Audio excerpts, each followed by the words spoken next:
I'm Carlos Diaz in for Jane Velez Mitchell. Before I even begin this next story, I want to warn you, the video you're about to see is graphic in nature. Tonight, a bizarre twist in a brutal rape and beating caught on camera in Trenton, New Jersey. A surveillance camera across the street captured the crime in progress. The tape shows a man walking around, and he sees a 19-year-old woman walking by, and here's what's absolutely shocking. The suspect literally attacks her in broad daylight, overpowers her, drags her behind a parked van, and allegedly rapes her.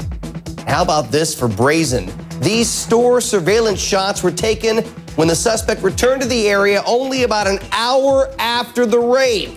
The photos were published in a newspaper, and guess who saw them?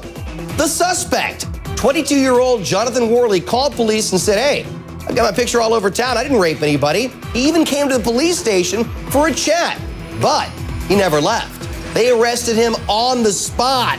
Now, this is swift justice. I'm taking your calls right now. 1-877-JVM says. That's 1-877-586-7297. Straight out to my fantastic panel, Steve Kardian, a former police detective. This is how you want these sort of cases to turn out. Somebody allegedly commits a crime and then calls the cops himself. Yeah, Carlos, interesting happenings there. We have him on video. We have a photograph of him. We've got him heading back towards his residence. It's a good case. This type of crime is a blitz, and it was a very brazen act. I'm sure that he wasn't aware that he was being videotaped. And law enforcement did a very good job in interviewing him and developing the corroborating evidence to arrest him. And I'm sure that they're also executing search warrants on his home, looking at his cell phone records, and obtaining DNA and hair and fiber evidence. Well, the suspect, Jonathan Worley, is jailed on $250,000 bond, and there's a long list of charges against him.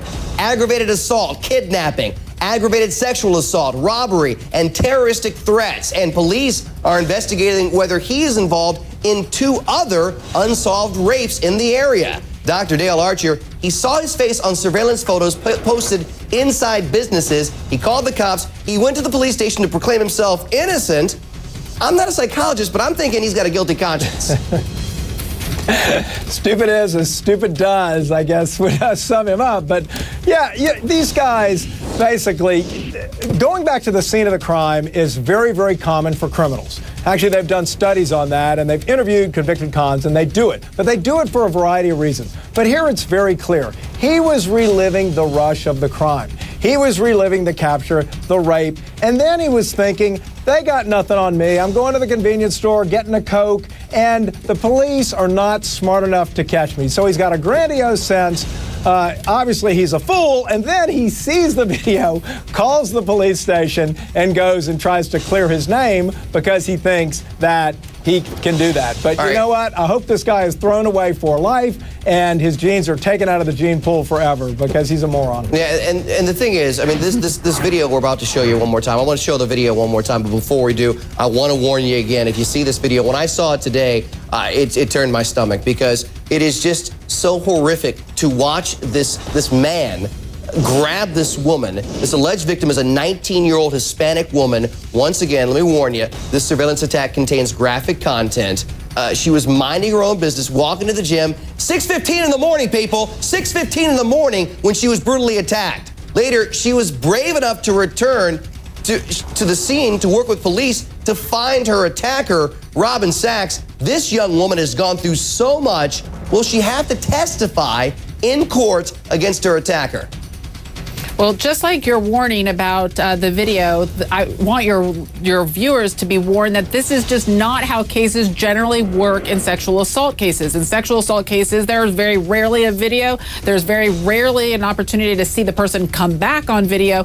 And not only does the video corroborate the victim, but his own statements and own actions corroborate. So with the mountain of evidence, it's quite possible that this case settles without her ever having to come to court. However, one thing that people should be aware of is, as awful as it seems going to court in theory and an idea, sometimes there's something extremely empowering about confronting your attacker and pointing him out and saying, this is the person that did it, and being part of regaining yourself by being part of the process of putting that person in jail. All right, let's go to the phone lines. I'm sure there are several people out there who are watching this and are as appalled as we are. Amy in Texas. Amy, thank you so much for calling in. What's your comment? Yes, this is absolutely what we need in the United States. This is what people have to go through to find these types of criminals to protect our citizens. Like in England, this is how they catch the robbers and the rapists and the murderers.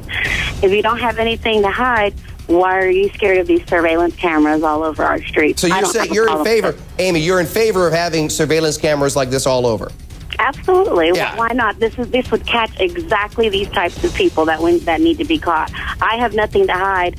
I wouldn't oppose any type of surveillance camera on every street corner. Amy, that's a great point, and I agree with that point wholeheartedly. Crime is so violent and brutal, but it turns out the suspect, Jonathan Worley, doesn't even have a record. Can you believe this? But get this. After the rape, police say Worley patted down his victim in an attempt to rob her. I mean, as if the rape wasn't bad enough. Not only that, he returned to the scene only an hour after the rape, and that's where these photos were taken. Steve Kardian, he's not exactly acting like a first-time offender.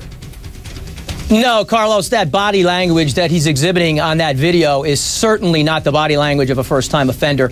He's very deliberate, he's very brazen, he's very calculating, and he is truly a predator. I want to thank our fabulous guests on this one. You guys, thank you so much. Just horrific video, and I'm just so glad that this guy is behind bars right now.